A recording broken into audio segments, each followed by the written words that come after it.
My name is James Williams Jr. And today, one of my subjects I wanted to talk about was the X-Men.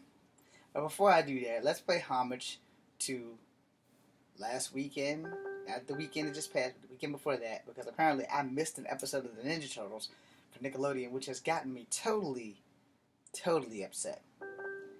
So apparently they've decided to kill off Master Splinter. And this weekend that just passed, they also decided to kill off the Turtles. So now the question is, where do they go from here? Which is what I want to know. Because if you remember the original comic books, Splinter died of old age. I forgot how Shredder died, but he died of old age. And the one for kids, when Splinter was actually Hamato Yoshi, they did so many spin-offs that I couldn't keep up because Yosaki Yojimbo had a book. April got her own book, and she became a ninja. I think they even introduced the 4 female turtles. I can't remember if that's actually a fake or a false memory. But, they went so many different directions with the turtles that it was kind of crazy. But I do remember that Splinter died an old rat with his pet cat. I don't remember what happened to the turtles. I knew they all grew up, and I think they went their own way. I know Raph went, dimension hopping. I'm not going to swear to it, because it's been a while since I actually picked up a Teenage Mutant Ninja Turtle comic book. But I'm gratefully upset that they killed off Splinter.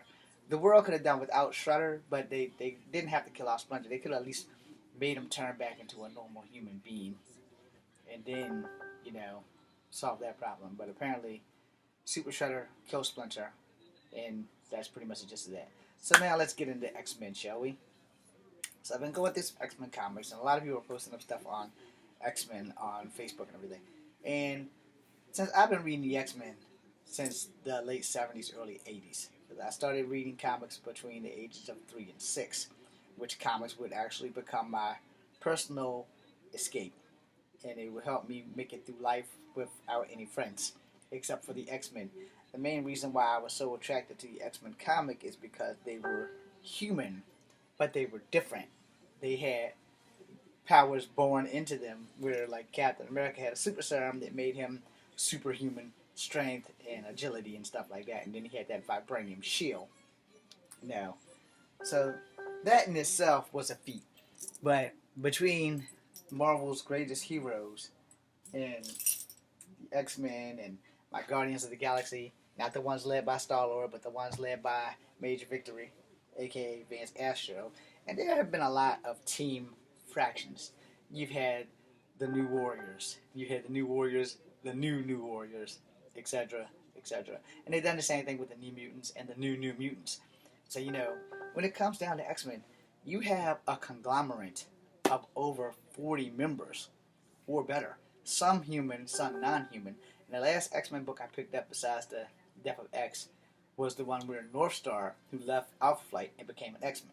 I have no idea what happened to his sister, but Alpha Flight also is part of the X-Men universe. However, Marvel still has the rights to them. So Marvel, if you're listening, if you can't use Earth's mightiest mutants, why don't you use Earth's answers to their mightiest mutants, the Alpha Flight? How about making a Power Pack movie? I don't think you want to give the guy the horse head and everything, but he can do anything with special effects. But in that same breath, I need a job. And I have a ton of comics and a ton of references right up here for anything X-Men, Power Pack, Fantastic Four, because those were the guys that got me through life. They were.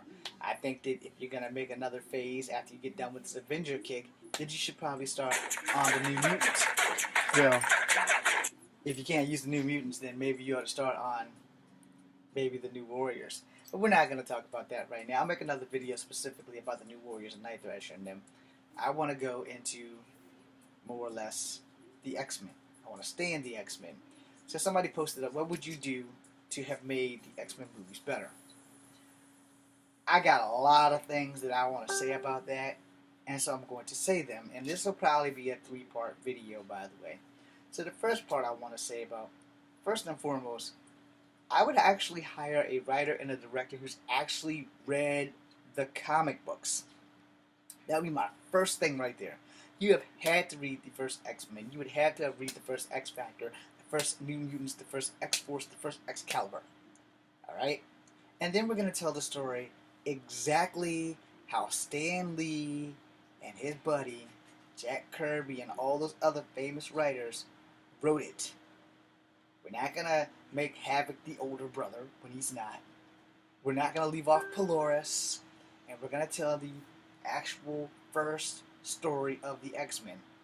We're not going to jump timelines or any of that stuff. We're not going to put Jubilee in timelines that she doesn't belong in, because Jubilee's current and not way back, and neither was Nightcrawler and a couple of the other mutants that was in Age of Apocalypse that had no business being in Age of Apocalypse.